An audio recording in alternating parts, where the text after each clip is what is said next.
जय श्री प्रभुपाद। ओम अज्ञानतिमिरन्धस्य ज्ञानाञ्जनशलाकया चक्षुरुन्मीलितं येन तस्मै श्रीगुरवे नमः। श्रीचैतन्यमनोभीष्टं स्थापितं येन भूतले स्वयं रूप कदम्याहं ददाति स्वपदान्तिकं। वन्देऽहं श्रीगुरो श्रीयुतपदकमलं श्रीगुरून् वैष्णवांश्च श्रीरूपं साग्रजातं सहगण रघुनाथान्वितं तं सजीवं साद्वैतं सावधूतं परिजनसहितं कृष्ण चैतन्य देवं श्रीराधा कृष्ण पादान सहगण ललिता श्री विशाखान्वितांश्च। नमोऽयं विष्णुपादाय कृष्ण पृष्ठाय भूतले श्रीमते भक्ति वेदांत स्वामिनीति नामिने। नमस्ते सारस्वते देवी गौरवाणी प्रचारिणे निर्विशेष शून्यवादी पाश्चात्य देशतारिणे। नमो महावदन्याय कृष्ण प्रेम प्रदायते कृष्णाय कृष्ण चैतन्य नाम्ने गौरत्विषे नमः। जय श्री कृष्ण चैतन्य प्रभु नित्यानंद श्री अद्वैत गदाधर श्रीवासादि गौर भक्त वृंद। हरे कृष्ण कृष्ण कृष्ण हरे हरे हरे राम राम राम हरे हरे। তো আমরা গতদিন পর্যন্ত আলোচনা করেছি যেখানে ভগবানকে অর্জুন জিজ্ঞাসা করলেন, প্রশ্ন করলেন, এবং সেই প্রশ্ন করার আগে ভগবানের অনেক রকমের স্তুতি করলেন, করে শেষ পর্যন্ত জিজ্ঞেস করলেন এই যে ঘটনাটা ঘটছে এবং আমার সামনে এই যে এত উজ্জ্বল রাশি সমূহ নিয়ে যে জিনিস ধাবিত হয়ে আসছে এটি কার কর্ম, এই হিসেবে অর্জুন জিজ্ঞাসা করলেন। আমরা ভূমিকা বেশি করব না, কারণ এরপরে অনেকগুলো আছে, চেষ্টা করব আমরা একটু যাতে তাড়াতাড়ি এগোনো যায়। ঠিক আছে, 27 নম্বর শ্লোক অনুবাদ কবিতা মাতাজি পড়ুন। হরে কৃষ্ণ প্রভু প্রণাম। শ্লোক নাম্বার 27। ভগবান উবাচ বেথুদং দ্রোণপুত্রস্য ব্রহ্মাস্ত্রং প্রদর্শিতম নৈবাসো বেদ সংহারং প্রাণবাধ উপস্থিতে। অনুবাদ: পরমেশ্বর ভগবান বললেন, এটি দ্রোণপুত্রের কর্ম। যদিও সে সেই অস্ত্র সংবরণ করার উপায় জানে না, তবুও সে এই ব্রহ্মশির অস্ত্র নিক্ষেপ করেছে। সে তার আসন্ন মৃত্যু ভয়ে ভীত হয়ে এই কাজ করেছে। হরে কৃষ্ণ প্রভু প্রণাম। তো ভগবান এখানে পরিষ্কার বলে দিলেন প্রথমে যে এটা দ্রোণপুত্রের কর্ম।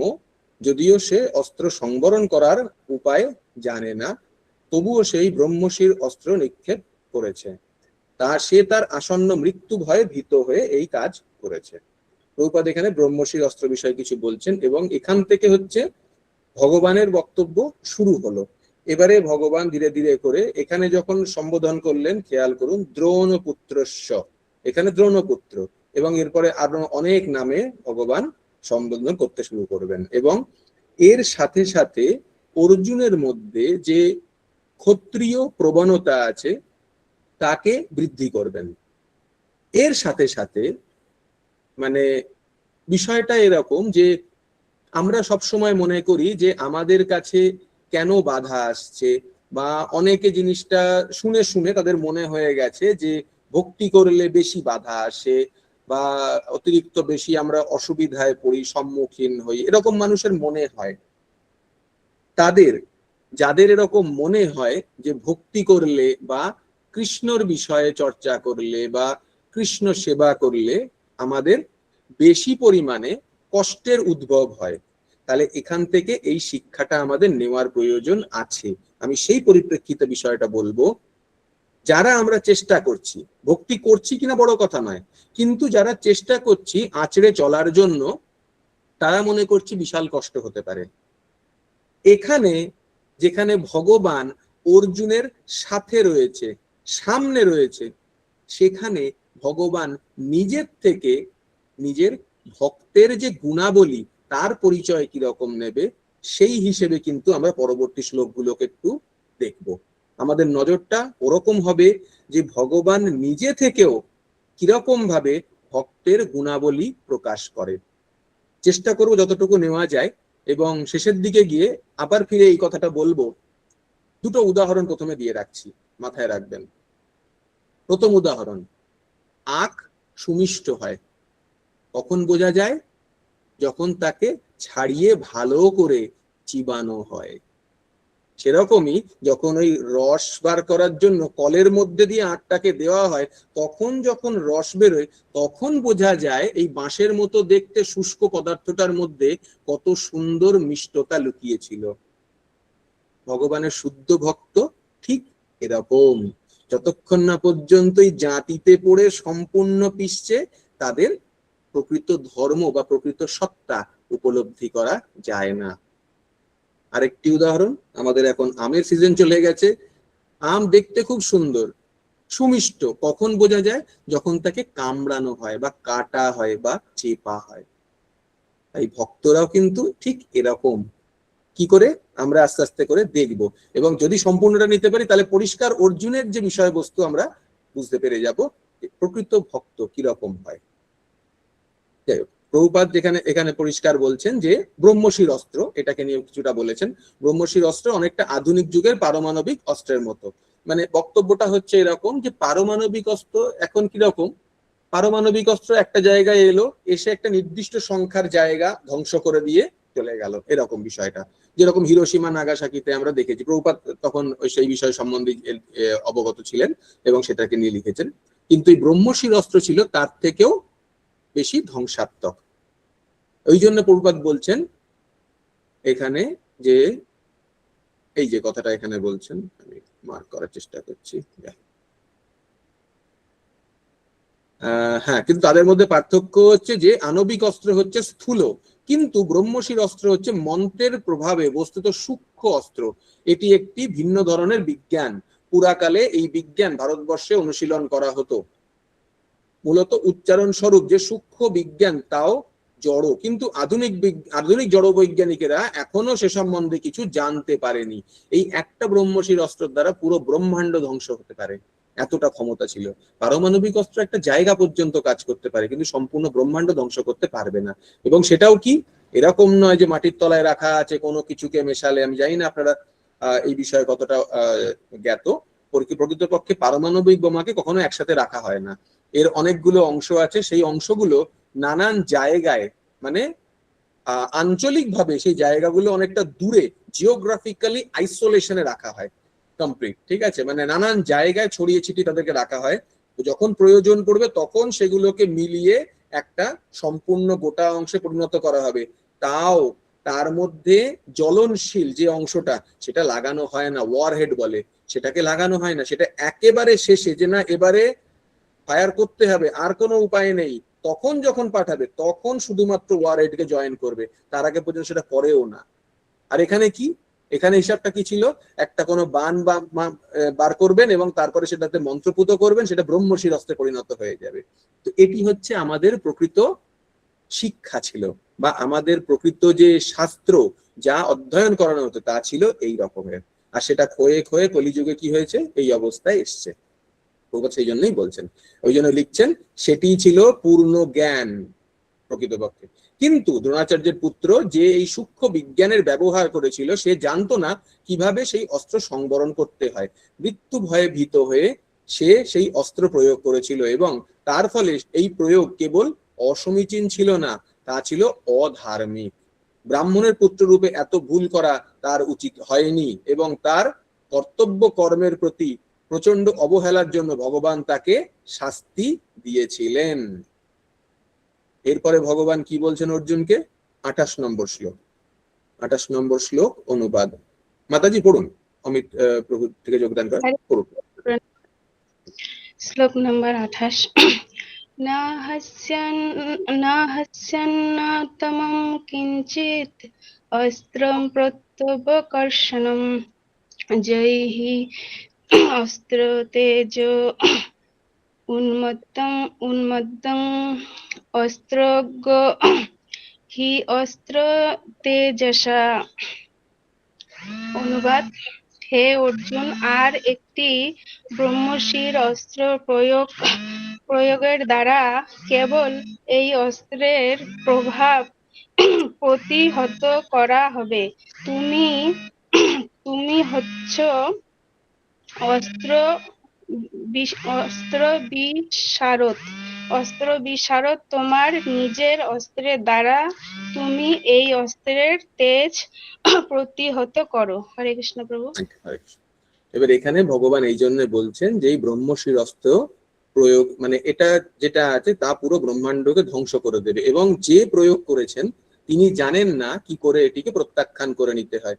ওই জন্য ভগবান অর্জুনকে বললেন যে তুমি আরেকটি ব্রহ্মশির অস্ত্র প্রয়োগের দ্বারা তাকে প্রতিহত করা যাবে। তুমি হচ্ছে অস্ত্র বিশারদ, তোমার নিজের অস্ত্রের দ্বারা তুমি এই অস্ত্রের তেজ প্রতিহত করো। তার মানে এটা হচ্ছে ব্রহ্মশির অস্ত্র একটি যাচ্ছে, আরেকটিও যাবে। এবারে অর্জুন কি করবেন, যখন প্রতিহত করবেন, প্রতিহততে যে মন্ত্র পাঠ করবেন তাতে এই দুটি অস্ত্রকে নিয়ে তিনি আবার নিজের গান্ডীবের মধ্যে প্রতিহত করে নিতে পারবেন, এরকম ক্ষমতা ছিল।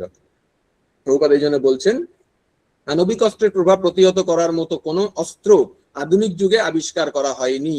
এখন যদি কেউ নিউক্লিয়ার ওয়েপন ছেড়ে দেয়, নিউক্লিয়ার ওয়েপনকে কিন্তু আর ফেরত আনা যাবে না, পারমাণবিক বোমাকে আর ফেরত আনা যাবে না, বা বলবে ওপরেই সেটাকে নষ্ট করে দাও, আর হবে না। ওটা একবার ফেলে দিয়েছে মানে এবার ওটার পারমাণবিক গুণ সে তৈরি করে ছাড়বে, যেখানেই পড়ুক না কেন সেখানে তার প্রভাব সে দেখিয়ে দেবে।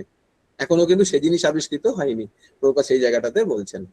কিন্তু সূক্ষ্ম বিজ্ঞানের দ্বারা ব্রহ্মশির অস্ত্রের প্রভাব প্রতিহত করা সম্ভব ছিল, এবং পুরাকালে যারা অস্ত্র বিজ্ঞানে অত্যন্ত পারদর্শী ছিলেন তারা ব্রহ্মশির অস্ত্রকে প্রতিহত করতে পারতেন। দ্রোণাচার্যের পুত্র সেই অস্ত্র সংবরণ করার কৌশল জানতো না, তাই ভগবান অর্জুনকে নির্দেশ দিয়েছিলেন তার নিজের অস্ত্রের দ্বারা সেই অস্ত্রের প্রভাব প্রতিহত করতে। এবার সুত গোস্বামী কি বলছেন, যে ঘটনাটা ঘটছে এবার পুরো সুত গোস্বামী এই বিষয়টাকে নিয়ে বলবেন। শারদীয়া মাতাজি পড়ুন শ্লোক এবং অনুবাদটা। হরে কৃষ্ণ প্রভু, প্রণাম। সুত উবাচ শ্রুতা ভগবতা প্रोक्तं ফালুগুণাঃ পরবীরাः স্পষ্টাৎ পতং পরিক্রমা ব্রহ্মং ব্রহ্মস্তাং সংদধে। অনুবাদ: শ্রী সুত গোস্বামী বললেন, পরমেশ্বর ভগবানের কাছ থেকে যে কথা শুনে অর্জুন পবিত্র হওয়ার জন্য জল স্পর্শ করে আচমন করলেন এবং তার পরমেশ্বর ভগবান শ্রীকৃষ্ণকে প্রদক্ষিণ করে তিনি ব্রহ্মশির অস্ত্রকে পরিহত করার জন্য তার ব্রহ্মশির অস্ত্রের প্রয়োগ করলেন। হরে কৃষ্ণ প্রভু, প্রণাম। হরে কৃষ্ণ। তো এখানে কি বলছে, সুত গোস্বামী বললেন পরমেশ্বর ভগবানের কাছ থেকে আদেশ পেলেন অর্জুন, পাওয়ার সাথে সাথে পবিত্র জল স্পর্শ করে আচমন করলেন এবং ভগবানকে প্রদক্ষিণ করে ব্রহ্মশির অস্ত্রকে প্রতিহত করার জন্য তার ব্রহ্মশির অস্ত্র প্রয়োগ করলেন। 30 নম্বর শ্লোক আমরা দেখে নিই, তারপরে কিছু বিষয় নিয়ে আলোচনা করব। 30 নম্বর শ্লোক কাশীনাথ প্রভু পড়ুন। হরে কৃষ্ণ। সংহৃত অন্যান্যম উভয় তেজসী সর সংবৃত্তে আবৃত্তেরদর্শী চ বিদধাতে অর্ক বহির্গত। অনুবাদ: সেই দুটি ব্রহ্মশির অস্ত্রের তেজপুঞ্জের সংঘর্ষের ফলে সূর্যমণ্ডলের মতো এক প্রকাণ্ড অগ্নিপিণ্ড নভমণ্ডল এবং সমস্ত গৃহগুলি আচ্ছাদিত করেছিল। তো এখানে পরিষ্কার সুত গোস্বামী বলছেন দুটি ব্রহ্মশির অস্ত্রের তেজপুঞ্জের সংঘর্ষের ফলে সূর্যমণ্ডলের মতো এক প্রকাণ্ড অগ্নিপিণ্ড আমাদের এই নভ অর্থাৎ আমাদের যে বায়ুর দ্বারা তৈরি যে মণ্ডল নভমণ্ডল এবং সমস্ত গ্রহগুলি আচ্ছাদিত করেছিল। এবার এই বিষয়ে আলোচনা করতে গিয়ে প্রভুপাদ একটি বলেছিলেন, লেকচারে বলেছিলেন, সেটা হচ্ছে ব্রহ্মশির এই অস্ত্র থেকে যে উৎপন্ন হয় যে প্রচন্ড তাপ অনুভব করে এটাকেই সংবার্তক আমাৎসাং বলে এই জায়গাটাতে বলেছেন। এইটাকে বর্ণনা করতে গিয়ে প্রভুপাদ বলেছিলেন যে কলিযুগ মানে শেষের দিকে যখন চলে আসবে তখন কলিযুগে কোনো বৃষ্টিপাত হবে না, এক প্রকারে সবকিছু শুকিয়ে যাবে। এবং এই কলিযুগের মানে উনি বলেছিলেন যে মানে এখন যে কলিযুগ চলছে এটাই নয়, এটা তো সবে কলির সন্ধ্যা, আরো যত শেষের দিকে যাবে, একেবারে শেষের দিকে যখন যাবে তখন এরকম হবে যে এই পুরো বিশ্ব একেবারে এই বলা চলে অগ্নুৎপাতের মতো জ্বলবে, মহা অগ্নিশিখায় জ্বলবে। ঠিক আছে, এই যে অগ্নির যে জ্বলন, এই জ্বলনটাকে বলা হয় তাকে সাংবর্তক কথাটা, ঠিক আছে। এবং সবকিছু অগ্নির দ্বারা দগ্ধ হবে। তাতে উনি বলেছিলেন সূর্যের উত্তাপ বৃদ্ধি হবে এবং প্রায় 12 গুণ তাপমাত্রা, প্রায় সূর্যের বর্তমান তাপমাত্রা 12 গুণ বৃদ্ধি হয়ে যাবে। ভেবে দেখুন, আমাদের যদি কখনো 40-এর থেকে 45 হয় তখনই গা জ্বলতে আরম্ভ করে, 50-এর কাছাকাছি পৌঁছলে তো কি হবে জানি না। সেক্ষেত্রে প্রভুপাদ বলছেন যে যা এখন সূর্যের তাপ তার থেকে 12 গুণ বেড়ে যাবে, তখন কি পরিমাণের অগ্নুৎপাতের মতো অবস্থা হবে, ঠিক আছে। এবং এইভাবে এই দাবানলের মতো লাগবে, আগুন লাগবে, পুড়ে ছাড়কার হয়ে যেতে হবে। এবং তারপরে অত্যন্ত পরিমাণে বৃষ্টি হবে, এবং সেই বৃষ্টির জন্য প্রভুপাদ বলেছিলেন এটা এক মুষলধারে বৃষ্টি, মানে এমন মুষলধারে বৃষ্টি, এটাকে বলা হয় হাতির সুরের বৃষ্টি। মানে হাতি সুরে করে জল নিয়ে যখন স্নান করে তখন যেরকম জোরে তার জলটা পড়ে ওই রকম ভাবে বৃষ্টিপাত হবে, এবং বৃষ্টিপাত হয়ে সবকিছু জলে ঢেকে যাবে। এইটি হবে বিনাশ। এবং সেটা বলতে গিয়ে প্রভুপাদ বলেছিলেন সেই যে বিনাশ হবে তারপরে প্রলয় পয়োধি জলে ধৃতবানসি বেদম বিহিত বহিত্র চরিতম আখেদম কেশবদীত মীন শরীর জয় জগদীশ হরে জয় জগদীশ হরে জয় জগদীশ হরে। তো ওই জলধারার দ্বারা সমস্ত পৃথিবী, সমস্ত ব্রহ্মাণ্ড যখন জলে পরিপূর্ণ হবে তখন বেদ উদ্ধারণ করার জন্য ধৃতবান আসি বেদম, সেই বেদকে উদ্ধার করার জন্য ভগবান স্বয়ং মীন রূপে অবতরিত হয়ে আসবেন। হরি বল। ঠিক আছে, তো এই হচ্ছে ঘটনা। তো সেই সময়ের যে অগ্নুৎপাত হবে এই ব্রহ্মশির অস্ত্রের দ্বারা, সেই অগ্নুৎপাতের মতো অবস্থা সৃষ্টি হয়ে গিয়েছিল। তারপরে দেখি আর কি হলো, 31 নম্বর শ্লোক আর অনুবাদ। সবিতা মাতাজি পড়ুন। হরে কৃষ্ণ বাবু, প্রণাম। প্রভু আমি এখান থেকে পড়তেছি 31 নম্বর শ্লোক।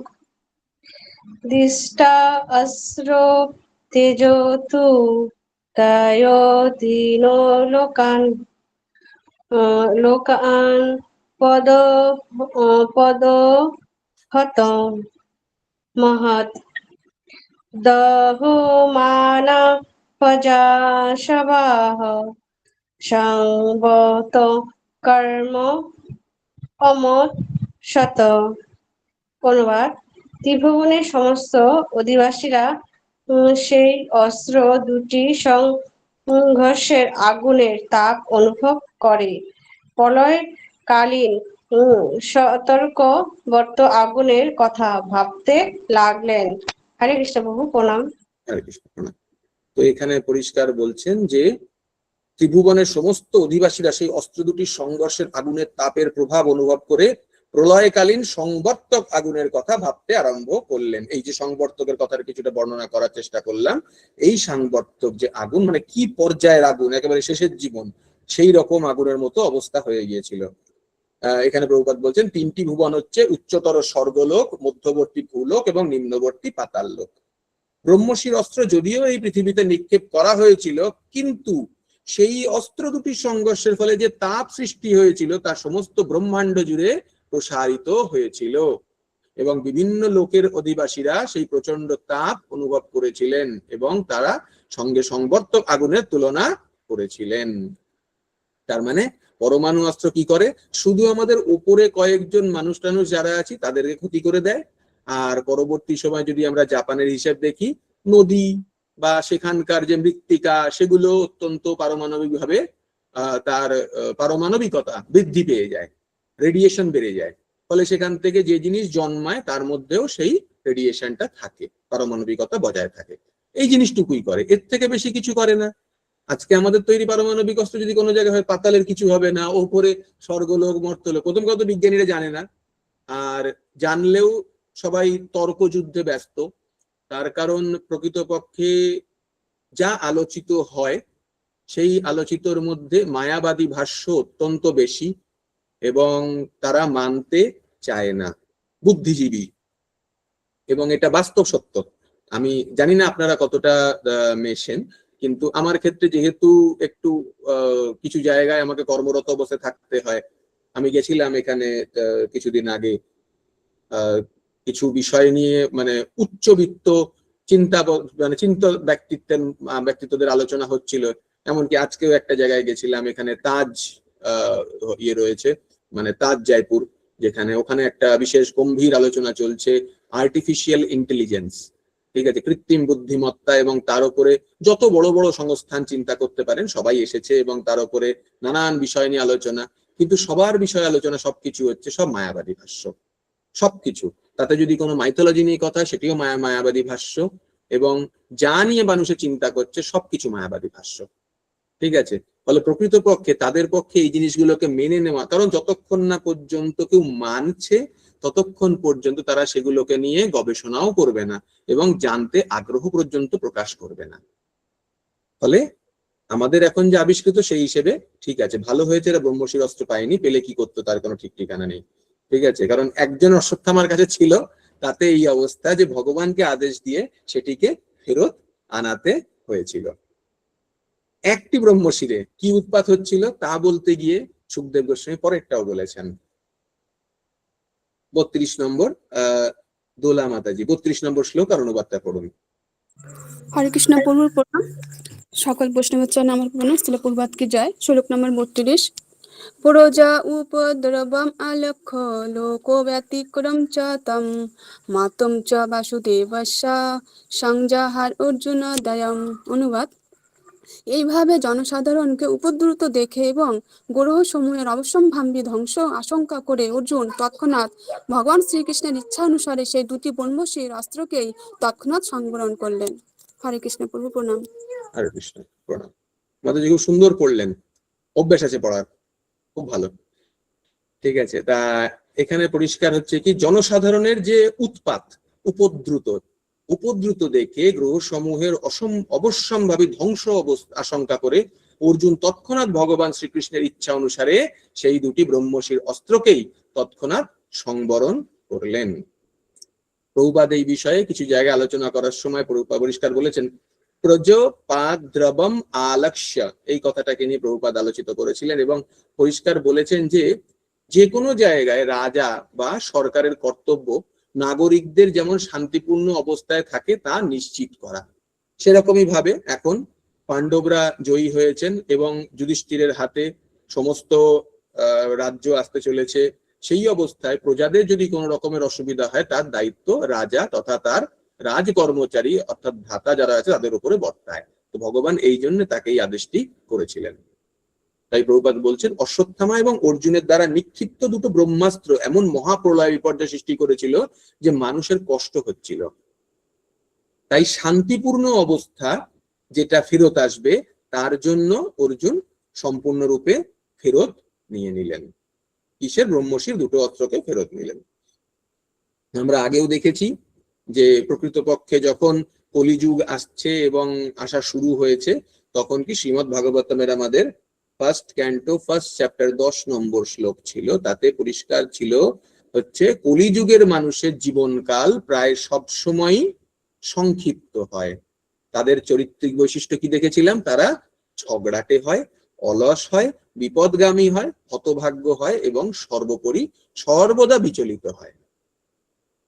তো এই হতভাগ্য মন্দ যে জীবগুলো রয়েছে তারা এমনিতেই কষ্টে রয়েছে, তার উপরে ব্রহ্মশির অস্ত্রও কষ্ট দিচ্ছে।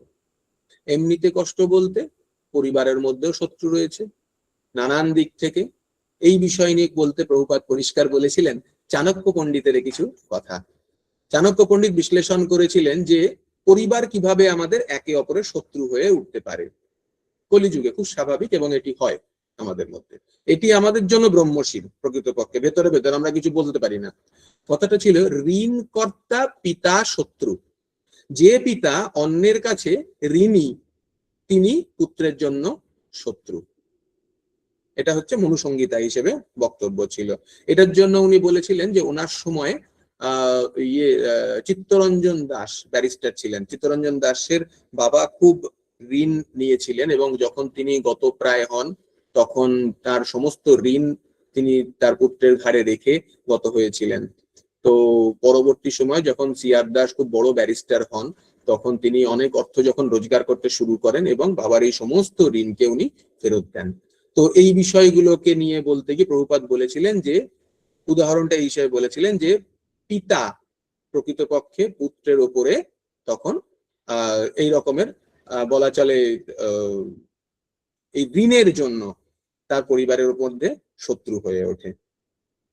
ঠিক আছে, তো এরকম ভাবে বলেছিলেন। এবং তারপরে বলেছিলেন যে মাতা শত্রুর ব্যভিচারিণী, যদি কারোর মাতা ব্যভিচারিণী হয় অর্থাৎ বেশ্যা হয়, তাহলে সেক্ষেত্রে সন্তানদের জন্য অসুবিধা হয়। বা আরেকটা কথা বলেছিলেন, যদি মানে প্রভুপাদ কঠোর ছিলেন, বয়স্ক সন্তান তাদের সামনে মাতা যদি দ্বিতীয় বিবাহ করে তাহলে তিনি ব্যভিচারিণী হন।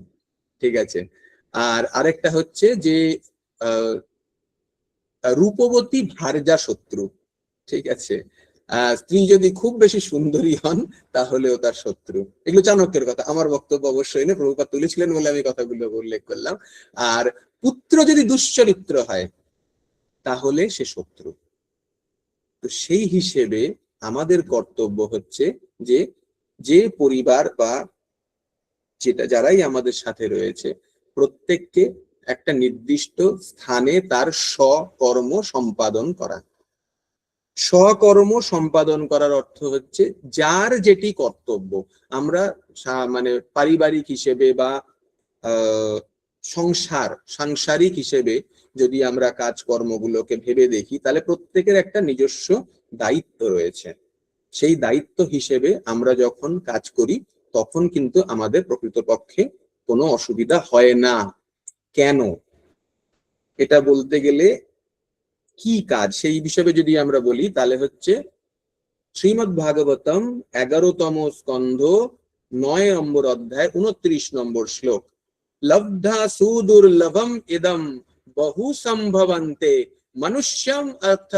মনুষ্যম অর্থদম অনিত্য অপিত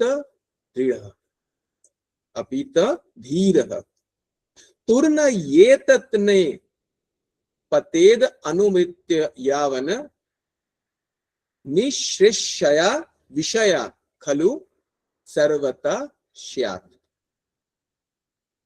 এরকম ভাবে বলা হচ্ছে শ্লোকটা, লব্ধা সুদুর্লভম, প্রকৃতপক্ষে আমরা যে শরীর পেয়েছি, লব্ধা পেয়ে গেছি, আমরা নতুন করে আমাদের কিছু করার দরকার নেই।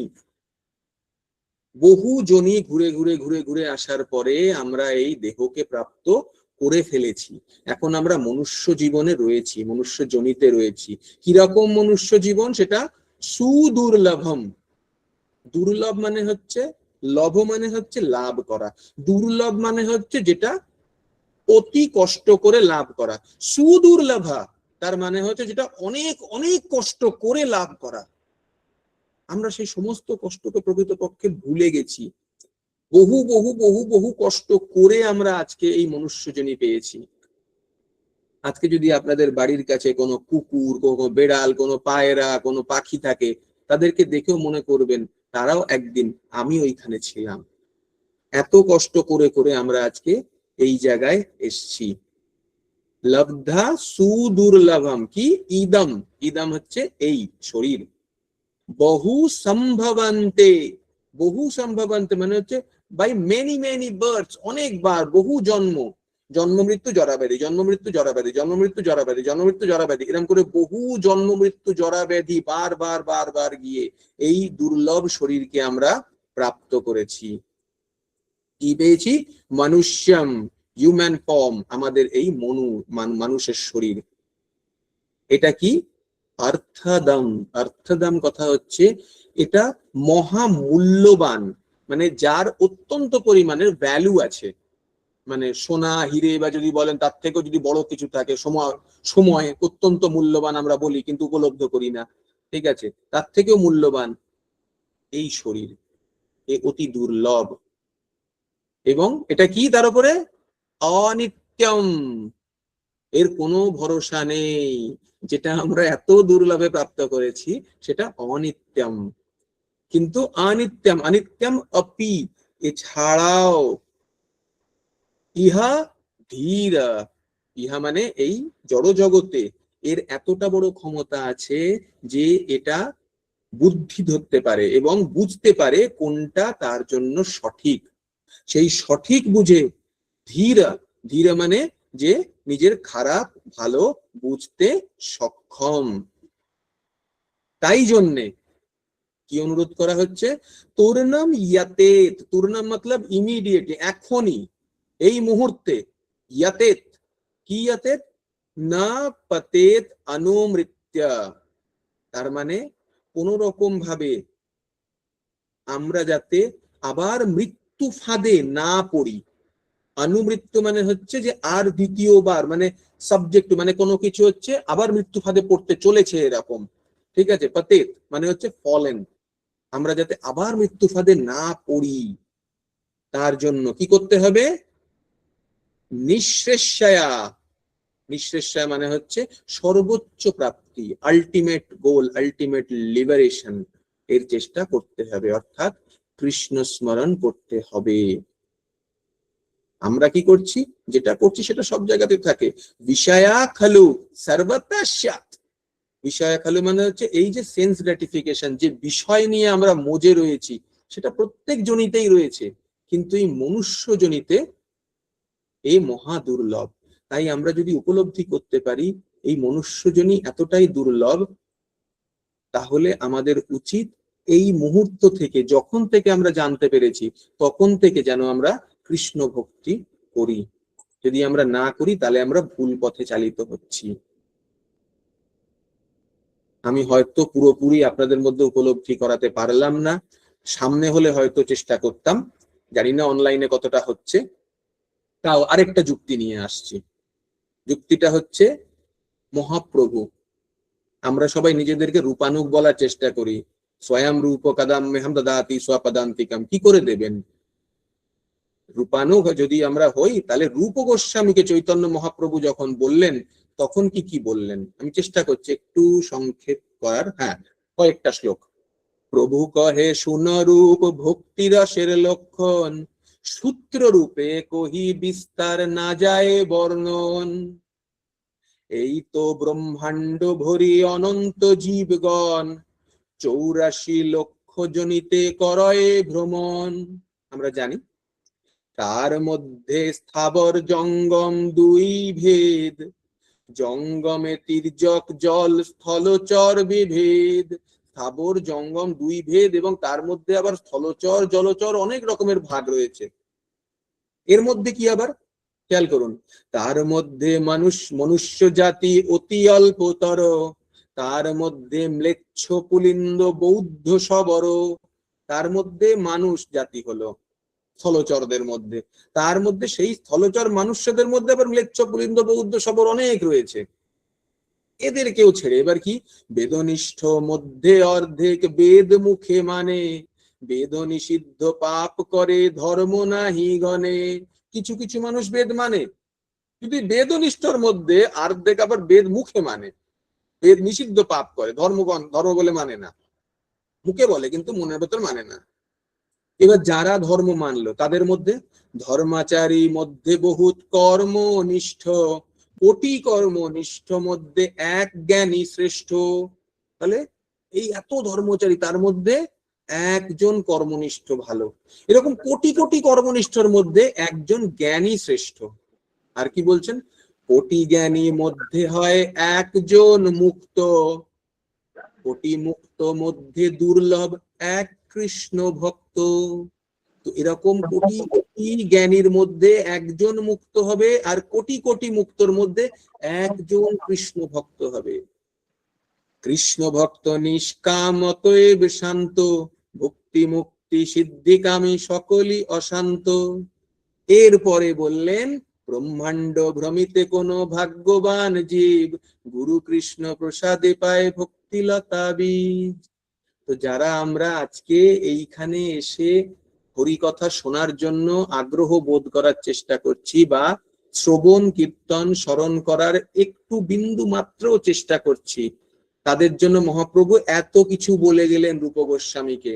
এই কারণে পরবর্তী সময় যখন রূপ গোস্বামীকে মহাপ্রভু আদেশ দেন, তখন রূপ গোস্বামী যারা আমাদের মতো এরকম পতিত জীবরা চেষ্টা করবে কোন রকমে আচড়ে কৃষ্ণের দিকে একটুকুনি এগোনোর, তার জন্য একের পর এক গ্রন্থ, উপদেশামৃত, ভক্তি রসামৃত সিন্ধু, একের পর এক গ্রন্থ লিখে গেলেন। সন্দর্ভ, লঘু ভাগবতামৃত, একের পর এক কত কিছু গ্রন্থ, কত রকমের বিষয়, সমস্ত কিছু লিখে গেলেন। এবং লেখার পরে জীব গোস্বামীকে শিখিয়ে জীব গোস্বামীকে বলে গেলেন। জীব গোস্বামী সেগুলোকে সব কিছুকে সংকলিত করলেন এবং তার সাথে নিজে সমস্ত কিছু লেখনির মধ্যে নিয়ে আসলেন। কেন? যাতে এই এত, প্রথমে তো মনুষ্য জন্ম অত্যন্ত কঠিন, সেটা বললাম।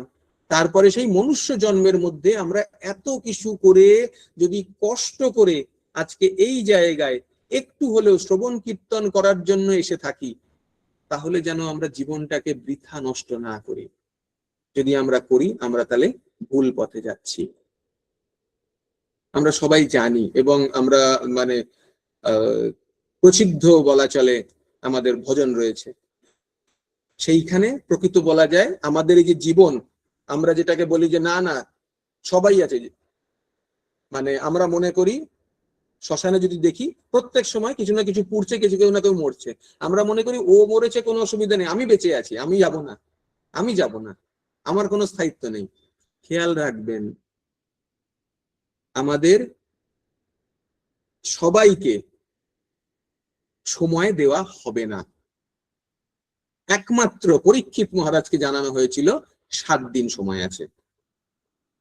তাই জন্য পরীক্ষিত মহারাজ সমস্ত কিছু ছেড়ে ভাগবত শুনতে বসেছিল। আমাদেরকে কাউকে বলা হয়েছে 7 দিন সময় আছে? কাউকে বলা হয়নি। তাই আমাদের প্রকৃত অবস্থা কি? পদ্ম পাতার ওপরে জল, বৃষ্টির জল পড়লে যে অবস্থা হয় ঠিক সেরকম। কোথার থেকে? আমাদের ভজনে আছে, ভজ হুয়ে মন শ্রীনন্দ নন্দন অভয় চরণার বিন্দরে, দুর্লভ মানব জনম সৎসঙ্গে তর হয়ে ভব সিন্ধুরে। এরই 3 নম্বর স্ট্যান্ডায় কি বলছেন? আর এটি হচ্ছে গোবিন্দ দাসের ভজন ছিল।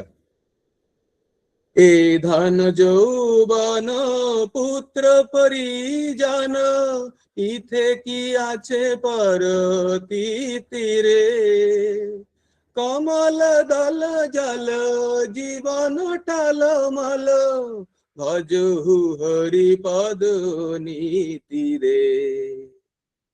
আমাদের কিন্তু প্রকৃত অবস্থা এটাই, প্রত্যেকের অবস্থা কিন্তু টলমল। কেন বললাম এত কিছুর কথা? তার কারণ একটি ব্রহ্মশির অস্ত্রে শুধু তেজবাড়ি দেখে সমস্ত প্রজাগণের ওই অবস্থা হয়েছিল। কখন অবস্থাটা হয়েছিল? যখন ভগবান স্বয়ং ধরিত্রীতে অবস্থান করছেন, এই মাটিতে অবস্থান করছেন, তখন ওই অবস্থা হয়েছিল। ভগবান আছেন, এতে কোনো সন্দেহ নেই। পরবর্তী সময়ে কখনো সুযোগ পেলে আলোচনা করার চেষ্টা করব ভগবান আমাদের কাছে হৃদয়ে কিরম ভাবে অবস্থান করছেন। শ্রীমদ্ ভগবত গীতা এবং তথা ভাগবতমের অনেক শ্লোকে এবং এক এক করে পরিষ্কার স্পষ্ট হয়ে যাবে কি করে হৃদয়ে অবস্থান করছেন। তাই এই টলমল জীবন যা নিয়ে আমরা মনে করছি যে আমরা সবকিছু করে ফেলতে পারবো, আমরা পুরো দেশ শুধরে দেবো, উদ্ধার করে দেবো, কিচ্ছু উদ্ধার করার প্রয়োজন নেই। কিন্তু আজ থেকে, এখন থেকে, এই মুহূর্ত থেকে আমরা যেন হরি ভজনকে ত্যাগ না করি। আর আমরা যেন, সব থেকে বড় ব্যাপার হচ্ছে হরি ভজনের প্রতি যেন আমরা গাঢ় বিশ্বাসকে নিয়ে আসি। কিরাম করে হবে? আবার একটা ছোট উদাহরণ দেখা যায়। সূর্যালোক যখন পড়ে, সূর্যালোক পড়ছে, পতিত সূর্যালোক হচ্ছে, গাছের শুকনো পাতা পড়ে রয়েছে, কিছু হয়? কিচ্ছু হয় না, পাতাগুলো শুধু শুকিয়ে যায়। একটা আমরা আতশ কাঁচ নিয়ে আসি, একটা আতশ কাঁচ নিয়ে সুন্দর করে যখন সূর্যালোকটা একটু কোনা করে সুন্দর করে একদম ফোকাস করে ফেলবো, তখন ওই পাতার মধ্যে কিন্তু আগুন ধরে যায়। কেন? সূর্যালোক একই ছিল, বিচ্ছুরণ চারিদিকে ছড়িয়ে যাচ্ছিল, রশ্মি চারিদিকে ছড়িয়ে যাচ্ছিল। যখনই আমরা আতশ কাঁচ নিয়ে আসলাম, আতশ কাঁচ কি করলো? ওই সমস্ত সূর্যালোক গুলোকে এক জায়গায় কেন্দ্রীভূত করলো। তাই কেন্দ্রীভূত সূর্যালোক যখন পড়লো, তখন কিন্তু অগ্নি সঞ্চালন ঘটলো। তাই আমাদের যা কিছু হচ্ছে, ভজন হচ্ছে, সমস্ত ভজনকে কেন্দ্রীভূত করে নিয়ে যেতে হবে এবং সমস্ত কিছুর কেন্দ্রে কৃষ্ণকে রাখতে হবে। সততং কীর্তয়ন্ত মাং যতন্তশ্চ দৃঢ়ব্রতঃ নমস্যন্তশ্চ মাং ভক্তা নিত্যযুক্ত উপাসতে। কিচ্ছু বলেননি তো, আমার ভক্তদেরকে শুধুমাত্র প্রণাম করবে দেখে। আর কি? সততং কীর্তয়ন্ত মাং, আমরা যদি কোনো কিছু শুনি, ভগবানের কীর্তন শুনি, ভগবানের কথা শুনি, বা কোনো রকম ভাবে নিজেই যদি কিছু না পাই, হরে কৃষ্ণ মহামন্ত্র নিজে বলছি, নিজে আওড়াচ্ছি, করতে তো অসুবিধা নেই, চেষ্টা তো আমরা করতে পারি। এটাই তো সততং কীর্তয়ন্ত মাং। আর কি করতে হবে? দৃঢ়ব্রত হয়ে করতে হবে, এটুকুনি। যদি না করি, এবারে জীবনটা ওরকমই কমলের পাতায় জলের মতো থাকবে, যখন হাওয়াটা দেবে টুক করে কোনো সময় পড়ে যাবে। এবং আরো আমি শ্লোক নিলাম, আমরা শ্রীমদ ভাগবতমের 11তম ক্যান্টো 2nd চ্যাপ্টারে ওখানে আছে, এবং পরিষ্কার প্রহ্লাদ মহারাজ বলবেন সপ্তম 7.1 ওখানে পরিষ্কার বলবেন, শুরু করবেন 6.1 থেকে, তো একের পর এক শ্লোক রয়েছে, পরিষ্কার বলবেন কৌমার যখন আছে, যখনই বয়স হয়েছে, যখনই শ্রবণ পেয়েছো, যে মুহূর্তে শুনতে পেরেছো, সেই মুহূর্ত থেকে যেন কৃষ্ণ ভজন আমরা শুরু করি। কারণ এর আগে পর্যন্ত আমাদের জীবনটা বেকার চলে গিয়েছে, বেকার চলে গিয়েছে। যদি কথার কথা আমরা মনে করি, কেউ আমরা 40-এ শুরু করেছি, কেউ 30-এ শুরু করেছি, কেউ 50-এ শুরু করেছি, তাহলে এই 30, 40, 50 বছর এগুলো কিন্তু চলে গিয়েছে, আর ফেরত আসবে না, এবং আর এই দুর্লভ মনুষ্য জন্ম পাবো কিনা তাও আমরা জানি না। তাই জন্য আজ থেকেই শুধু 4 নিয়ম পালন, নাম জপ, এর বাইরেও হরিভজনের প্রয়োজন আছে। এই হরিভজনের জন্য যে পথ প্রদর্শন, সেই পথ প্রদর্শনটা কিন্তু আমাদেরকে একমাত্র আমাদের শাস্ত্র করতে পারবে। ঠিক আছে, যাই হোক, আমরা অনেকটাই বেশি আলোচনা করে ফেললাম, আমরা এখানে এগোনোর চেষ্টা করি। ঠিক আছে, তো যখন এরকম ঘটনা ঘটছিল, অর্জুন সমস্ত কিছুকে নিজের বশে নিয়ে এসে আবার সেই ব্রহ্মশির অস্ত্রকে নিজের মধ্যে ধারণ করলেন। এবার এই ঘটনার জন্য যা হয়েছিল তার বর্ণন এবারে সুত গোস্বামী দিচ্ছেন। কিরকম অবস্থা হয়েছিল অর্জুনের, পরবর্তী শ্লোকে 33 নম্বর শ্লোক অনুবাদ কল্যাণী কৌশল্যা দেবী মাতাজি পড়ুন। হরে কৃষ্ণ, প্রভু প্রণাম। প্রণাম। শ্লোক নম্বর 33। তত্ত্ব আচ্ছাদ তরচ্ছা দারুণম গৌতমী হুতম ববধাম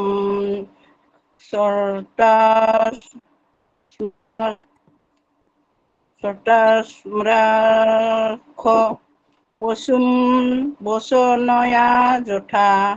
অনুবাদ: খঙত যাৰ চকু কেইটা তামৰ দৰে ৰঙা হৈ পৰিছিল, সেই অৰ্জুনে তেতিয়া দক্ষতাৰে সেই ভয়ংকৰ গৌতমীৰ পুত্ৰ অশ্বত্থামাক বন্দী কৰি এটা পশুক বন্ধাৰ দৰে ৰছীৰে বান্ধি পেলালে। হৰে কৃষ্ণ, প্ৰভু প্ৰণাম।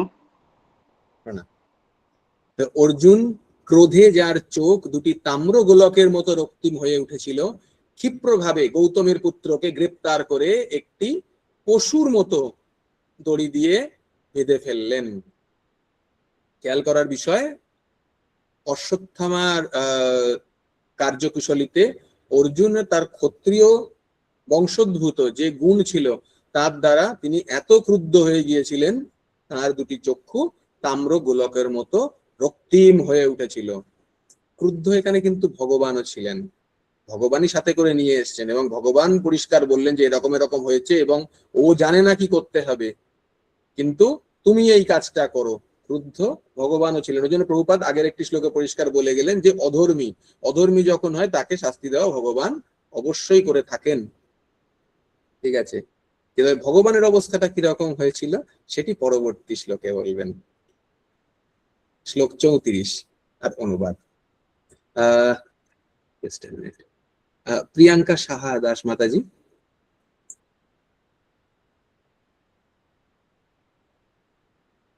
হরে প্রণাম। আগে মাতাজি শ্লোক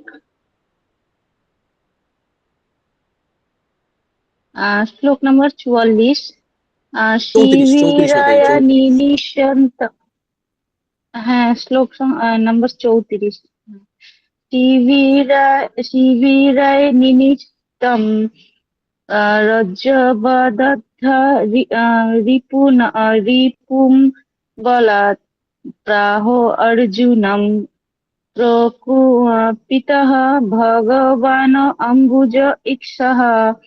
অনুবাদ: অশ্বত্থামাকে রজ্জুবদ্ধ করার পর অর্জুন তাকে শিবিরে নিয়ে যেতে চেয়েছিলেন। পরমেশ্বর ভগবান শ্রীকৃষ্ণ তখন তার পদ্মের মতো সুন্দর চক্ষুর দ্বারা দৃষ্টিপাত করে ক্রুদ্ধ অর্জুনকে বলেছিলেন।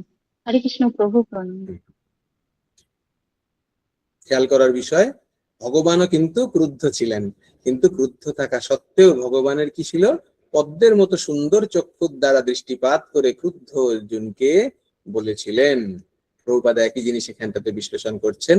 এখানে অর্জুন এবং কৃষ্ণ উভয়কে ক্রুদ্ধ বলে বর্ণনা করা হয়েছে, কিন্তু অর্জুনের চক্ষুদ্বয় ক্রোধে তাম্রের মতো আরক্তিম হলেও ভগবানের চক্ষুদ্বয় পদ্মের মতো বলে বর্ণনা করা হয়েছে। এর থেকে বোঝা যায় যে অর্জুনের ক্রোধ এবং কৃষ্ণের ক্রোধ সমপর্যায় নয়। ভগবান অপ্রাকৃত এবং তাই তিনি সর্ব অবস্থাতেই পরম ভাব সমন্বিত। তার ক্রোধ জড় প্রকৃতির গুণের দ্বারা প্রভাবিত বদ্ধ জীবের ক্রোধের মতো নয়। যেহেতু তিনি হচ্ছেন পরম তত্ত্ব, তাই তার ক্রোধ এবং আনন্দ উভয়েই সমান। তার ক্রোধ জড় প্রকৃতির তিনটি গুণের দ্বারা প্রভাবিত হয়ে প্রকাশিত হয় না। এটি কেবল তার ভক্তের প্রতি পক্ষপাতিত্বের প্রকাশ, কেননা সেইটি হচ্ছে তার অপ্রাকৃত প্রকৃতি। তাই তিনি ক্রুদ্ধ হলেও তার ক্রোধের পাত্র তার আশীর্বাদ পুষ্ট হন। তিনি সর্ব অবস্থাতেই অপরিবর্তনীয়। ভগবানের ক্রোধের সীমা যদি আমরা দেখি, তাহলে তিনি হচ্ছেন ভগবান, তার মধ্যে 6টি বৈশিষ্ট্য সম্পূর্ণরূপে 100% রূপে অবস্থান করে। সেই কারণে তিনি ক্রোধ হোক, ভালোবাসা হোক, যাই হোক, তার মধ্যে তিনি বৈরাগ্য স্থাপন করেন। এর সাথে তিনি যে ক্রুদ্ধ হন বা যাই হন না কেন, সেটি দ্রষ্টিত হয় না, মানে আমাদের চোখে পড়তে পারে না। কেন পড়তে পারে না? আমাদের চোখে সেগুলোই পড়ে যেগুলো 3 গুণের দ্বারা প্রভাবিত। এই ত্রিগুণের দ্বারা প্রভাবিত যে অবস্থা, সেটা ভগবানের ক্ষেত্রে হয় না। যখন হয় না, তখন কি হয়? তিনি সর্বদা শান্তই থাকেন, কারণ প্রকৃতপক্ষে ভগবান প্রত্যেকের হৃদয়ে অবস্থান করছেন পরমাত্মা রূপে। সে যদি একটি নাস্তিক হয় তাহলেও তাই, সে যদি একজন মহান ভক্ত হয় তাহলেও তাই। ভগবান তো নাস্তিক বলে তাকে ছেড়ে দেননি। অশ্বত্থামা, তার হৃদয়ে ভগবান অবস্থান করছেন। সেই অশ্বত্থামা অধর্ম হয়তো করেছে, তার জন্য সে শাস্তিপ্রাপ্ত হবে ধর্মনীতি অনুসারে, কিন্তু তার উপরে ক্রুদ্ধ অবশ্যই ভগবান, কিন্তু তা সত্ত্বেও তার যে ক্রোধের পরিসীমা, সেটা কখনোই আমরা দর্শন করতে পারবো না। আমরা যদি ভগবানের বাল্যলীলা দেখতে আরম্ভ করি, তাহলে প্রতি ক্ষেত্রে ভগবান হয়তো ক্রুদ্ধ হয়েছেন, কিন্তু ক্রুদ্ধতার সাথে তার কোনো সীমাকে আমরা কিন্তু দেখতে পাবো না। ক্রুদ্ধতার সীমা আমরা কোথায় দেখতে পাবো? যখন অঘাসুর বধ হবে। অঘাসুর বধের সময় যখন সমস্ত গোপ বালকেরা অঘাসুরের মুখের মধ্যে প্রবেশ করে গিয়েছে এবং সেই অবস্থায় তার ভেতরে এত বদ গন্ধ এবং দমবন্ধকর অবস্থা ছিল, তারা সবাই অচেতন হয়ে পড়ে। সেই অবস্থায় ভগবান দেখতে যখন যান, তখন তিনি বুঝতে পারে যান যে এটি অঘাসুর। এবার এইখানের বিষয়টা হচ্ছে, যখন ভগবান গোপ বালকদের সঙ্গে খেলছিলেন, তখন পর্বত সমতুল্য অঘাসুরের অংশ ছিল, একটি নিচে অবস্থিত এবং আরেকটি ওপরের দিকে, যা পাহাড় বলে মনে হচ্ছিল, এবং তার মধ্যে থেকে লাল রঙের একটি রাস্তা বেরিয়ে আসছিল। এই রাস্তাটির অংশ লালচে গোলাপি মতো, সেই বিষয়ে বর্ণন করা হয়েছে শ্রীমদ্ ভাগবতমে। তো এই যে রাস্তা বেরিয়ে আসছিল, গোপ বালকেরা এই কথা শুরু করলো যে রাস্তা আবার এরকম রঙের কি করে হয়, কিন্তু না, হতেও পারে, হয়তো নতুন বানিয়েছে। এই কথা আলোচনা করতে করতে ভগবানও তাদের দলের মধ্যে ছিলেন। আলোচনা করতে করতে করতে করতে তারা আস্তে আস্তে করে এগিয়ে গেল দেখার জন্য। ভগবান কিছুটা পেছনে পড়ে গিয়েছিলেন গাভীদের জন্য। এই যে যখন ঘটনাগুলো ঘটছে, তখন ভগবানের কাছে যোগমায়ার আবরণ ছিল, সেই কারণে তিনি গোপ বালকদের সাথে খেলাধুলা করছিলেন। কিন্তু যে মুহূর্তে ভগবান তাদের খুঁজতে গিয়ে চলতে আরম্ভ করলেন, মায়া তার আবরণী সরিয়ে নেন। তখন ভগবান নিজে যে ভগবান, তার ভগবত্বতা উপলব্ধি হয়ে যায়। যখন ভেতরে যান, যখন দেখেন, এবং যখনই ভগবান ভেতরে যান, অঘাসুর কি করে? তার মুখ বন্ধ করে নেয়। যে মুহূর্তে বন্ধ করে নিল, ভগবান তখন দেখলেন আর কেউ দেখার নেই বৃন্দাবনে। এরা যারা গোপ বালকরা রয়েছে তারা সবাই অচেতন হয়ে পড়ে রয়েছে। তখন নিজের আকার স্ফীত করলেন, করে অঘাসুরকে বধ করলেন, ক্রুদ্ধ হয়ে বধ করলেন। অথচ তার বর্ণন যখন থাকবে তাতে কিন্তু ক্রোধ ঠিক এইরকম ভাবে, ক্রুদ্ধতার কোনো সীমা তার মধ্যে থাকবে না, তাতে আমরা বুঝতে পারবো না। অঘাসুরকে তিনি বৈকুণ্ঠ লোক প্রাপ্ত করালেন। কেন করালেন? এই অঘাসুর যতক্ষণ ধরে দর্শন করছিল, মানে ভগবান আসছেন যাচ্ছেন, সমস্ত কাজ করছেন, গাভীদেরকে নিয়ে আসছেন, গোপ বালকদের খুঁজছেন, ধীরে ধীরে করে যাচ্ছেন, এই যে সম্পূর্ণ সময় ছিল, প্রতি মুহূর্তে অঘাসুর ভগবানের দর্শন করছিল, ভগবানকে দেখছিল ভালো করে, যে এই বালক, একেই আমায় মানে মারতে হবে, একে মারার জন্য আমি এসেছি। চিন্তা হয়তো করছে মারার, কিন্তু ভগবানকে দর্শন করছে। ভগবানের রূপ মাধুর্য, যখন রূপ মাধুর্যের ব্যাপার আসে তখন তারা যাই করুক না কেন, সেই রূপ ভগবানের দর্শন করার সাথে সাথে তার মধ্যে সেই গুণের প্রকাশ পেতে আরম্ভ করে যায়, রূপ মাধুর্য প্রকাশ পেতে আরম্ভ করে বৃন্দাবনের মাটিতে। ফলে ভগবান যদি ক্রুদ্ধ হন, তাতেও যদি কাউকে বধ করে থাকেন, তাহলেও সে পরম মুক্তির প্রাপ্তি হতে পারে। এই জন্যে ভগবানের ক্রুদ্ধতা সম্পূর্ণরূপে আলাদা, যেখানে কিনা আমরা তার অনু অংশ সামান্য। তারা যখন কোন রকমের ক্রোধ বোধ করি, তখন তারা কি করি, আমাদের ত্রিন গুণের পরিচয় তাতে প্রকাশ করে দিই। প্রভুপাদ এই জিনিসটাই এখানে বললেন, এবং এর সাথে কি বললেন ভগবান এবারে খেয়াল করুন। ভক্তের যে বলছিলাম পরীক্ষার জায়গাটি, সেটি এবার ভগবান প্রকাশ করার চেষ্টা করবেন। 35 নম্বর শ্লোক, মৌমিতা মাতাজি পড়ুন 35 নম্বর শ্লোক আর অনুবাদ। হরে কৃষ্ণ প্রভু প্রণাম। হরে কৃষ্ণ প্রণাম। মৈনম পার্থ আহর্ষি ত্রাতুম ব্রহ্ম বন্ধুম ইমম জহি ইয়া আশৌ অনাগাস সুপ্তম অবধীত নিশি বালকানা।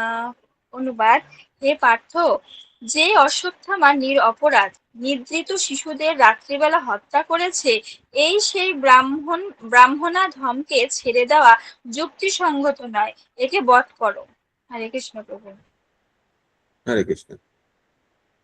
ভগবান ক্রুদ্ধ প্রকাশ করছেন না, অথচ বলছেন, হে পার্থ, যে অশ্বত্থামা নিরপরাধ নিদ্রিত শিশুদের রাত্রিবেলা হত্যা করেছে, এই সেই কি বললেন, ব্রাহ্মণাধমকে। এখানে পরিষ্কার বলছেন ব্রহ্মবন্ধু মিমং ইহি, ব্রহ্মবন্ধুম ইমম, তাকে হত্যা করো। কে? যে ব্রহ্মবন্ধু, তাকে হত্যা করো। তাকে ছেড়ে দেওয়া যুক্তিসঙ্গত নয়, একে বধ করো। ভগবান আদেশ দিচ্ছেন, কিন্তু এখানে প্রভুপাদ বলছেন এই জন্য ব্রহ্মবন্ধু, এই কথাটির উপর স্পষ্ট বলেছেন। এখানে ব্রহ্মবন্ধু কথাটি তাৎপর্যপূর্ণ। ব্রাহ্মণ কুলে জন্ম হওয়া সত্ত্বেও যদি তার মধ্যে ব্রাহ্মণোচিত গুণাবলী না থাকে, তাহলে তাকে ব্রাহ্মণ বলা চলে না, তাকে বলা হয় ব্রহ্মবন্ধু। হাইকোর্টের বিচারপতির পুত্র যেমন বিচারপতি নয়, তবে তাকে বিচারপতির পুত্র বা বিচারপতির আত্মীয় বলে সম্বোধন করা যেতে পারে। ওই জন্যে ব্রাহ্মণের যে বন্ধু বা আত্মীয়, তাকে ব্রহ্মবন্ধু। ব্রহ্মবন্ধু কেন বলা হয় তাকে? যিনি ব্রহ্মকে জানেন তাকে ব্রাহ্মণ বলা হয়। প্রভুপাদ বলবেন এখানে যতটুকু করি। হ্যাঁ, হাইকোর্টের বিচারপতির পদ যেরকম উপযুক্ত যোগ্যতা অনুসারে লাভ করা যায়, তেমনি ব্রাহ্মণত্ব উপযুক্ত গুণাবলীর দ্বারাই কেবল লাভ করা যায়। শাস্ত্রে নির্দেশ দেওয়া হয়েছে যে ব্রাহ্মণতর কুলোদ্ভূত মানুষের মধ্যে যদি ব্রাহ্মণোচিত গুণাবলী প্রকাশ হতে দেখা যায়, তাহলে তাকে ব্রাহ্মণ বলে স্বীকার করতে হবে। এবং ব্রাহ্মণ কুলোদ্ভূত কোনো মানুষের মধ্যে যদি ব্রাহ্মণোচিত গুণাবলী না দেখা যায়, তাহলে তাকে ব্রাহ্মণ বলে স্বীকার করা যায় না। বড়জোর তাকে ব্রাহ্মণের আত্মীয় বা ব্রহ্মবন্ধু বলে গ্রহণ করা যেতে পারে। সমস্ত ধর্মের অধিনায়ক শ্রীকৃষ্ণ স্বয়ং বেদে সে পার্থক্য নিরূপণ করেছেন, এবং তার কারণ তিনি পরবর্তী শ্লোকগুলিতে বিশ্লেষণ করছেন। আর কি বলছেন? এই ব্রহ্মবন্ধুর চারিত্রিক বৈশিষ্ট্য এটি বলছেন। মিলু মাতাজি পড়ুন। হরে কৃষ্ণ। 36 নম্বর শ্লোক। মত্তং প্রমত্তম উন্মত্তম সুপ্তম বালং স্ত্রিয়ং জরং প্রপন্নং বিরথং ভীতং নরিপুং হস্তি ধর্মবিদ হন্তি। মত্ত প্রমত্ত উন্মত্ত অনুবাদ। মত্ত প্রমত্ত উন্মত্ত নিদ্রিত নিশ্চেষ্ট শরণাগত ভগ্নরথ ভয়ার্থ বালক বা স্ত্রীলোক শত্রু হলেও ধার্মিক ব্যক্তি তাকে বধ করেন না। হরে কৃষ্ণ। হরে কৃষ্ণ। এখানে পরিষ্কার বললেন কি কি কাদের কাদের বধ করা যায় না। মত্ত, প্রমত্ত, উন্মত্ত, নিদ্রিত, নিশ্চেষ্ট, শরণাগত, ভগ্নরথ, ভয়ার্ত, বালক বা স্ত্রীলোক শত্রু হলেও ধার্মিক ব্যক্তি তাকে বধ করেন না। প্রভুপাদ বলছেন যে শত্রু বাধা দান করে না তাকে ধর্মের বীর কখনো হত্যা করে না। কারণ হচ্ছে বাধা দান না করার মানে হচ্ছে সে শরণাগতিতে এসছে। পূর্বে যুদ্ধ হতো ধর্ম অনুসারে ভিত্তিতে, ইন্দ্রিয় তৃপ্তির জন্য কখনো তা হতো না। শত্রু যদি পানন্মত্ত, নিদ্রিত ইত্যাদি উপরোক্ত অবস্থায় থাকতো তাহলে কখনো তাকে হত্যা করা হতো না। এগুলি হচ্ছে ধর্মযুদ্ধের কয়েকটি নীতি। পূর্বে কখনো স্বার্থপর রাজনৈতিক নেতাদের খেয়ালের ফলে যুদ্ধ করা হতো না, তা অনুষ্ঠিত হতো সব রকমের পাপ থেকে মুক্ত ধর্মনীতি অনুসারে। ধর্মনীতির ভিত্তিতে হিংসা আচরণ করা তথাকথিত অহিংসার থেকে অনেক উন্নত। এবং এই যে কথাগুলো এগুলো কিন্তু ধর্ম কেন, ভগবানের মুখ থেকে কিন্তু এগুলো বেরোচ্ছে। ভগবান স্বয়ং এগুলো বলছেন কিন্তু অর্জুনকে, যদি এরকম এরকম হয় তাকে বধ করা হয় না, এটাই ধর্মের আচরণ। আর কি বলছেন, যদি এরকম করা হয় তাহলে কি হয় সেটা 37 নম্বর শ্লোকে বলছেন। শ্রেয়সী মাতাজি। হরে কৃষ্ণ প্রভু, প্রণাম প্রভু।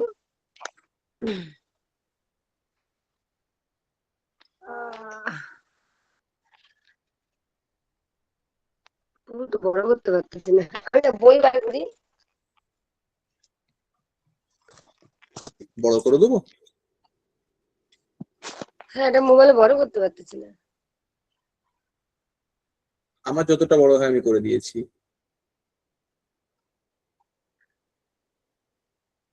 383 পৃষ্ঠা, 383 পৃষ্ঠা।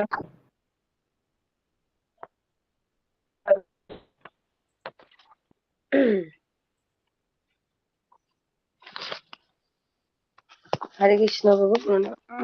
অনেক বড় হয়ে গেছে, এখন হয়ে গেছে, এতক্ষণ স্লো মিশে করতেছিল পুরা। বলছে দেখা যাচ্ছে? স্বপ্রাণান্য় পরপ্রাণৌ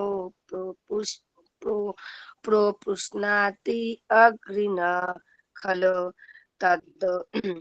তদ্বদ তস্য হি শ্রেয়ো যৎ দোষাৎ ইয়তি অধপুমান্। বলছে যে ঘৃণ্য ক্রূর ব্যক্তি পরের প্রাণ বধ করে স্বীয় প্রাণ পরিপোষণ করে তাকে বধ করাই তার পক্ষে মঙ্গলজনক, তা না হলে তার সেই পাপের ফলে সে নরকগামী হবে। একদম তো পরিষ্কার বললেন, যে ঘৃণ্য ক্রূর ব্যক্তি পরের প্রাণ বধ করে স্বীয় প্রাণ পরিপোষণ করে তাকে বধ করাই তার পক্ষে মঙ্গলজনক, তা না হলে সে তার পাপের ফলে সে নরকগামী হবে।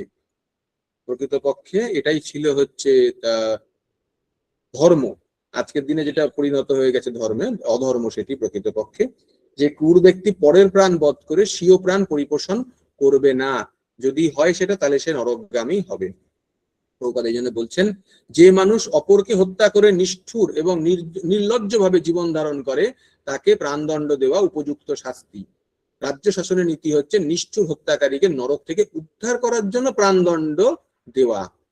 সরকার যে হত্যাকারীকে প্রাণদণ্ড দান করে তার পক্ষে তা মঙ্গলজনক, কেননা তা না হলে তা পরবর্তী জীবনে সেই পাপের ফল তাকে ভোগ করতে হবে। হত্যাকারীরা এইভাবে প্রাণদণ্ডে দণ্ডিত করা যদিও সবচাইতে কঠোর দণ্ড, তবুও সেটা মঙ্গলের জন্য। তো এই মঙ্গল সাধনের জন্য প্রকৃতপক্ষে অশ্বত্থামার যাতে এই পাপ থেকে সাথে সাথে মুক্তি হয় এবং নরকগামী যাতে সে না হয়, সেই বলা চলে পরিপ্রেক্ষিত দেখিয়ে ভগবান অর্জুনকে বলছে যে তুমি একে হত্যা করো। ঠিক আছে, আর কি বলছেন, শুধু একটা যুক্তি দিয়ে থেকে থাকেননি। প্রথমে বললেন ও ব্রহ্মবন্ধু, দ্বিতীয় বললেন কি এরকম এরকম অবস্থায় কাউকে হত্যা করা উচিত নয়, যদি সে করে সে অধর্মী। তৃতীয় বললেন এরকম অধর্মীর সাথী নরকগামী হয়, তাকে বাঁচানোর জন্য তুমি ওকে হত্যা করো। চতুর্থ কি বলছেন? সবকিছুতে যখন হয়নি, এবার অর্জুনকে তার ক্ষত্রিয় ধর্ম ভগবান দেখাচ্ছেন। শ্লোক নম্বর 38 আর অনুবাদ। নিহার প্রভু পড়ুন।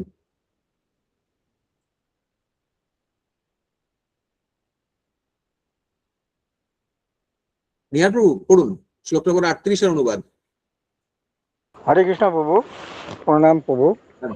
38 নম্বর, আগে হ্যাঁ, শ্লোক নম্বর 38। প্রতিশ্রুতং চ ভবত পাঞ্চাল্য সিংহ ত মম আহার অহর ঈশ শিরস্তস্য যশস্তে মামনি পুত্রঃ। অনুবাদ: হে অর্জুন, আমি শুনেছি যে তুমি দ্রৌপদীর কাছে এই বলে প্রতিজ্ঞা করেছ যে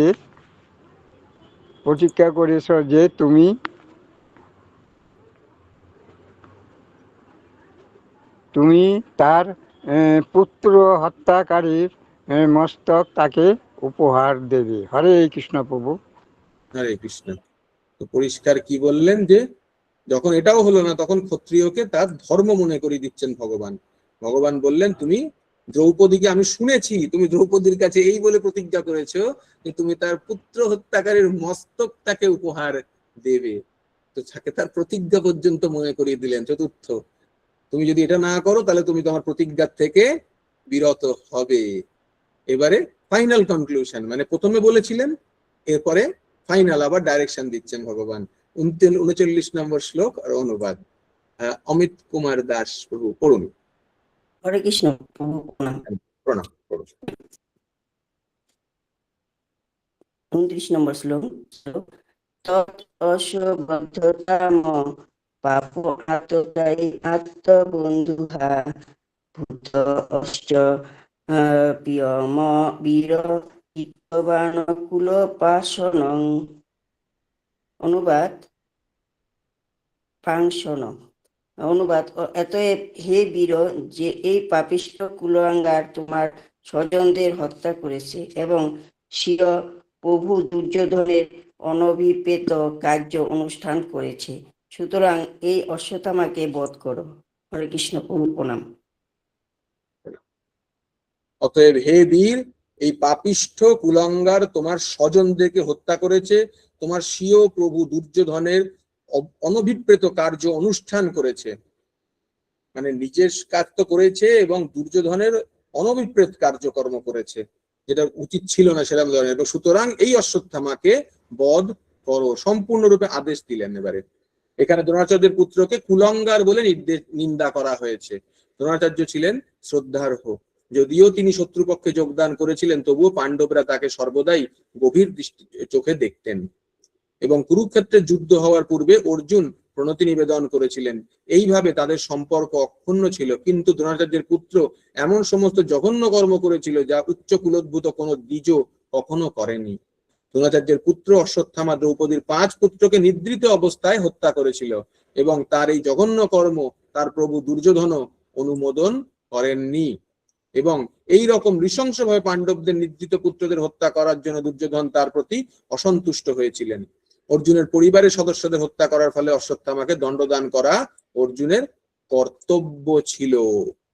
শাস্ত্রে নির্দেশ দেওয়া হয়েছে যে অতর্কিতে আক্রমণ করে অথবা পেছন থেকে আক্রমণ করে প্রাণ সংহার করতে উদ্যত হয়, অথবা গৃহে আগুন লাগায়, অথবা স্ত্রী অপহরণকারী, তাকে হত্যা করাই বিধেয়। শ্রীকৃষ্ণ অর্জুনকে সে কথা মনে করিয়ে দেন যাতে অর্জুন যথাযথভাবে তার কর্তব্য সম্পাদন করেন। 40 নম্বর শ্লোক, এটাকে আমরা আজকে শেষ নেব এবং এর পরবর্তী সময় যখন সম্পূর্ণটা শেষ করব, দেখব অর্জুন কত সুন্দর করে ভগবানের এই কথাগুলোর প্রত্যুত্তর দিলেন এবং তার সাথে ভক্তের যে ধর্ম সেটিকে বজায় রাখলেন। 40 নম্বর শ্লোক কবিতা মাতাজি পড়ুন। পড়ুন মাতাজি, শ্লোক অনুবাদ। হরে কৃষ্ণ প্রভু, প্রণাম। শ্লোক নাম্বার 40। সুত উবাচ एवं परीक्ष्यता धर्मां पार्थः कृष्णे त्वदितः नैच्छ्वात्वान्तं गुरुसुतं यद्याप्यात्माहं महान्। অনুবাদ: সুত গোস্বামী বললেন, এইভাবে অর্জুনের ধর্মনিষ্ঠা পরীক্ষা করতে করতে কৃষ্ণ যদিও তাকে উত্তেজিত করেছিলেন, তবুও মহাত্মা অর্জুন তার মহত্ব হেতু পুত্র হত্যা হলেও গুরুপুত্র অশ্বত্থামাকে হত্যা করতে চাইলেন না। হরে কৃষ্ণ, প্রভু প্রণাম। একদম খুব গুরুত্বপূর্ণ শ্লোক। পরিষ্কার সুত গোস্বামী কি বললেন? এইভাবে অর্জুনের ধর্মনিষ্ঠা পরীক্ষা করতে করতে কৃষ্ণ যদিও তাকে উত্তেজিত করেছিলেন, তবুও মহাত্মা অর্জুন তার মহত্ব হেতু পুত্র হন্তা হলেও গুরুপুত্র অশ্বত্থামাকে হত্যা করতে চাইলেন না। এবার সবকিছুর পরেও ভগবান কিন্তু আদেশ দিচ্ছেন। আদেশ দেওয়া সত্ত্বেও কোনো না কোনো জায়গায় ভক্তের হৃদয়ে একটা এমন অসুবিধা রয়েছে যার জন্য ভক্ত এই কাজটা করছেন না। প্রকৃতপক্ষে ভগবান তাকে পরীক্ষা নিচ্ছেন। ওই জন্য পরিষ্কার এখানে শ্লোকের মধ্যেও একই জিনিস বলা হয়েছে। শ্রীকৃষ্ণ যদিও তাকে উত্তেজিত করেছিলেন, প্রভুপাদ বলছেন অর্জুন ছিলেন নিঃসন্দেহে একজন মহাত্মা, যা এখানে পুনরায় প্রমাণিত হয়েছে। এখানে ভগবান স্বয়ং তাকে অনুপ্রাণিত করছিলেন। আমাদের এসে ভগবান যদি করে সামনে কিছু বলানো সাথে সাথে করে ফেলবো, ভগবান বলেছে বলে কথা, আমরা কিন্তু দ্বিতীয়বার ভাববো না। তাহলে কে ভাবে যে দৃঢ় কিসে? ভক্তিতে। আর কি? যে স্থির, যেটা আমরা একটু আগে শ্লোকে আলোচনা করলাম, ধীরা, যে সবকিছুতে ব্যালেন্স করতে জানে, সমতুল্যতা বজায় রাখতে জানেন, তিনি তাহলে কি হবেন? মহাত্মা। প্রভুপাদ এই জন্য শব্দটি ব্যবহার করেছেন। এখানে ভগবান স্বয়ং তাকে অনুপ্রাণিত করেছিলেন দ্রোণাচার্যের পুত্রকে হত্যা করার জন্য, কিন্তু অর্জুন বিবেচনা করেছিলেন যে দ্রোণাচার্যের পুত্র যদিও ছিল কুলাঙ্গার এবং যদিও সে অনর্থক নানান রকম নৃশংস কর্ম করেছিল, তবু তার গুরুদেবের পুত্র বলে তিনি তাকে ক্ষমা করতে চেয়েছিলেন। শ্রীকৃষ্ণ অর্জুনের ধর্মনিষ্ঠা পরীক্ষা করার জন্য বাহ্যিকভাবে তাকে অনুপ্রাণিত করেছিলেন। এমন নয় যে ধর্ম সম্বন্ধে অর্জুনের যথার্থ জ্ঞান ছিল না, অথবা শ্রীকৃষ্ণ অর্জুনের ধর্মনিষ্ঠা সম্বন্ধে অবগত ছিলেন না। শ্রীকৃষ্ণ এইভাবে তার শুদ্ধ ভক্তদের পরীক্ষা করেন লোক সমক্ষে তাদের ধর্মনিষ্ঠা উজ্জ্বল দৃষ্টান্ত রূপে প্রদর্শন করার জন্য। গোপিকাদের তিনি এইভাবে পরীক্ষা করেছিলেন, প্রহ্লাদ মহারাজকে তিনি এই পরীক্ষা করেছিলেন। সমস্ত শুদ্ধ ভক্তেরাই ভগবানের এই পরীক্ষায় সাফল্য সহকারে উত্তীর্ণ হন। এই অধ্যায় সম্পূর্ণ হলে আমরা যখন অষ্টম অধ্যায়ে যাব, সেখানে যখন ভগবান চলে যেতে আরম্ভ করবেন হস্তিনাপুর ছেড়ে, তখন যে একের পর এক প্রার্থনাগুলো প্রতি পদে পদে আমরা দেখব যে শুদ্ধ ভক্ত ভগবানের থেকে কি চায়, কেন চায়, কিরকম ভাবে, তার বিশ্লেষণ করার খুব গুরুত্বপূর্ণ প্রয়োজন আছে। তখন আমাদের মনে হবে যে প্রকৃতপক্ষে যে আমরা বলি যে আমাদের কষ্ট হচ্ছে বা আমাদের কেন সমস্যা হচ্ছে, আমরা ভক্তি করি তা সত্ত্বেও আমাদের কেন হচ্ছে, তখন সে কথা মনে হবে না। শ্রীমদ্ ভাগবতম এই জন্য অত্যন্ত পরিমাণের বিষয়, মানে বলা চলে জরুরি এবং গুরুত্বপূর্ণ একটি বিষয়, যার অধ্যয়ন দ্বারা আমরা নিজেদের সাথে সংঘটিত সমস্ত কিছুর একটা তুলনা পেতে আরম্ভ করব। এবং যখন আমরা দেখব যে যাদের বিষয়ে শ্রীমদ্ ভাগবতমে লেখা হয়েছে তারা মহান ভক্ত, মহাভক্ত, তারা মহাত্মা, তারা ভগবানের সংস্পর্শ পেয়েছেন, তাদের সাথে যারা ভগবানের সংস্পর্শে রয়েছেন তাদের সাথে যদি এত বেশি পরিমাণের ঘটনা সংঘটিত হতে থাকে, আমরা কোন ছাড়? তারা ভগবানের সাথে রয়েছেন, তার মানে যদি আমি বলি লুডোর গুটিতে তারা 100% পেয়ে গেছেন, এক থেকে সমস্ত কিছু চলে তারা মানব জন্ম পেয়ে 100-তে পৌঁছে গেছেন, তবে কি তো ভগবানের সংস্পর্শ পাচ্ছেন। আমরাও পেয়েছি। আমরা কোন জায়গায় আছি? এক থেকে কষ্ট করে গেছি, ওই জন্য প্রথম দিকে শ্লোক থেকে আলোচিত করলাম। এক থেকে গেছি, 98-এ গিয়ে দাঁড়িয়ে আছি। 99-এ একটা সাপ আছে, সাপ সিঁড়ি লুডো যেটা, তাতে 99-এ সাপ রয়েছে। সাপটা সোজা আমাদের 4 নম্বরে নিয়ে আসছে। আমাদের এখন দায়িত্ব যে আমরা আমাদের ইন্দ্রিয় ভোগের আসক্তি, জড় শরীরের ধার্মিক আসক্তি, তাকে পরিত্যাগ করে ওই 100-তে যেতে পারি কিনা। তাহলে এবার আমাদেরকে ভাবতে হবে যে ভগবান যদি সামনে দাঁড়িয়ে পরীক্ষা করার জন্য, ধর্মনিরপেক্ষতা সবার কাছে প্রমাণ হিসেবে দেওয়ার জন্য এরকম আচরণ করেন, তাহলে আমাদের জন্য আরো কত কি অপেক্ষা করছে। তো সেই হিসেব করে আমাদেরকে ধৈর্য রাখতে হবে, ভরসা রাখতে হবে, গুরু তথা ভক্তদের সাথে আচরণ সঠিক করতে হবে। ঠিক আছে, এই বিষয়ে আরো একটি বক্তব্য আমি বারবার বলতে থাকি এবং চেষ্টা করি যাতে আমরা আলোচনার মাধ্যমে একে অপরের সাথে শ্রবণ করি। আমরা কলি হচ্ছে অত্যন্ত দোষ, কলহের স্থান। তো কলি যখন কলহের স্থান, আমরা প্রত্যেকের মধ্যে কলুষ অর্থাৎ দোষ খুঁজে পাবো। তাহলে আমরা যদি ভক্ত বলি নিজেদেরকে, তাহলে ভক্ত হিসেবে আমরা আলাদা কি কাজ করলাম? আলাদা আমরা তখনই করব যখন সেই কলুষ ছেড়ে ভালো গুণ খুঁজে পাবো। কলুষ তো সবাই খুঁজে পাচ্ছে, কারণ কলিযুগ, সবাই কলুষ দেখে। আমাদের কি কাজ? যার মধ্যে সবাই কলুষ দেখছে তার মধ্যে নিশ্চয়ই কোনো একটি ভালো গুণ রয়েছে।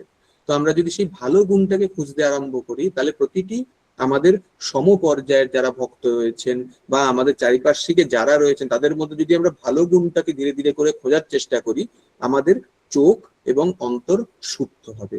যত শুদ্ধ হবে তত আমরা অপরাধের থেকে ধীরে ধীরে করে দূরে সরবো।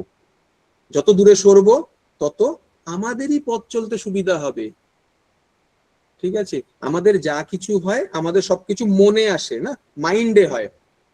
তাই ইংলিশে একটা কথা আছে, ডোন্ট মাইন্ড। মনে নেওয়ারই কোনো দরকার নেই। যখন আমরা ডোন্ট মাইন্ড করব তখন মাইন্ড আমাদের ইম্প্যাক্ট করবে না।